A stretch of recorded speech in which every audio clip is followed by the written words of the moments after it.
Bismillahirrahmanirrahim. As-salatu wassalam ala rasulillah wa ala alihi wa sahbihi ajma'in. On se retrouve pour la version audio de ce nouvel article. Donner sans s'épuiser.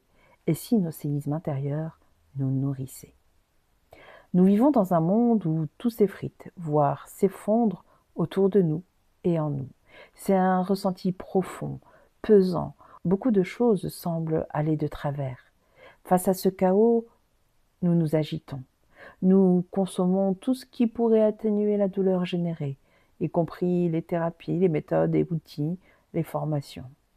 C'est comme si nous agissions uniquement en mode survie. Nous voyons le séisme comme un problème et son déclencheur, ce qui nous bouscule, comme un ennemi à éradiquer. Et si c'était précisément cette croyance qui était notre vrai problème? Aujourd'hui, je nous invite à regarder tout ce bazar sous un autre angle, celui du don de soi. Nous sommes faits de terre et la terre a besoin d'un cycle. Nous, humains, sommes faits de terre. Tout comme la terre, nous aspirons naturellement à grandir et à nous déployer. Pour cela, nous donnons comme la terre donne. C'est notre élan vital.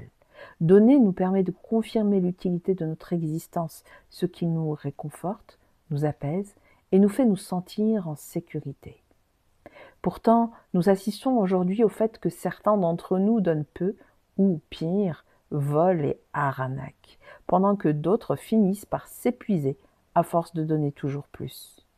Résultat des courses, de plus en plus de personnes donnent de moins en moins et l'humanité dépérit jour après jour. Pourquoi cette perte de sens et ce sentiment de mourir? C'est la question que je me suis longtemps posée. Et comme souvent, c'est en observant la nature que j'ai compris ce qui suit. Nous avons oublié que la Terre ne fait pas que donner, elle fait partie d'un cycle. Il y a quelques années, j'ai été surprise d'apprendre que la Terre peut mourir si elle est trop sollicitée et pas assez nourrie.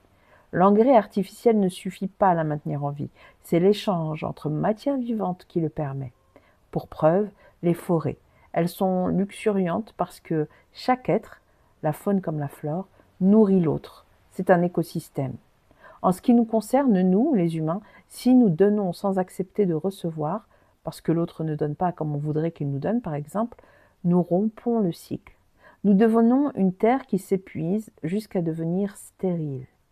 Nourrir notre sol, c'est accepter que nous ne sommes pas la source, mais un élément de tout un écosystème. L'autre, le séisme qui débloque le cycle. L'autre qui intervient dans notre vie avec sa différence et sa spécificité peut tout changer. Nous avons appris que la paix, c'est quand tout le monde est d'accord. Alors, quand l'autre nous bouscule émotionnellement par sa différence, quand son action génère en nous un ressenti désagréable, cela crée comme une déchirure, une crevasse, et nous paniquons. Nous refusons ce sentiment de séparation, cherchant à le taire le plus rapidement possible. Pourtant, c'est justement ce qui nous permet de nous nourrir pour continuer à vivre pleinement.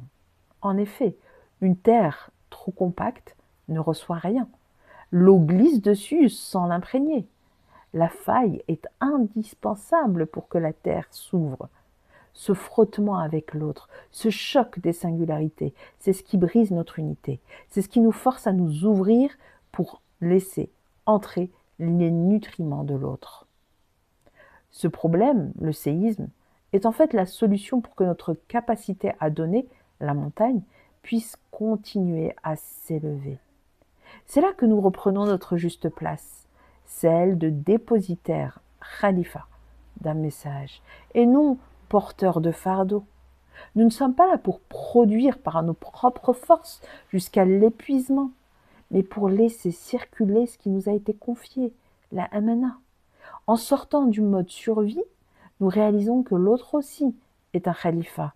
Il porte une richesse dont notre sol a besoin. La force de la chaîne des montagnes. Imagine que dans nos familles ou au boulot, nous acceptions que l'autre nous bouscule et que nous arrêtions de voir sa différence comme une menace pour notre stabilité. Tout serait beaucoup plus simple, facile et agréable. C'est ce qui créerait une véritable unité solide et croissante jour après jour, séisme après séisme. En acceptant de laisser le séisme ouvrir notre terre, Nous érigeons nos propres montagnes. Plusieurs montagnes ensemble, ça ne va pas créer du chaos.